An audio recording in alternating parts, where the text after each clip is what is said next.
Hi all, this is Tyler Krompiatek from Canisius. In Microsoft Teams, we can hide past meetings so they do not clutter our chat.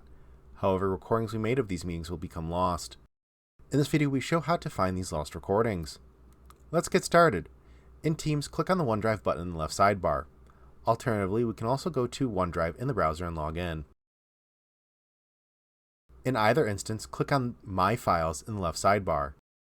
Teams will have created for us a folder called Recordings. Find and click on the Recordings folder.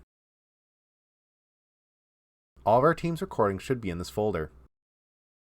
Click on a recording to open it in Stream.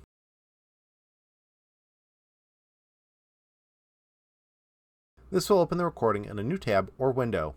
From here, we can download the recording by clicking on the three horizontal dots in the toolbar.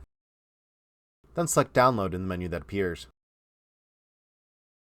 We can also download the transcript as a Word file. To do so, click on Download below where it says Transcript on the right.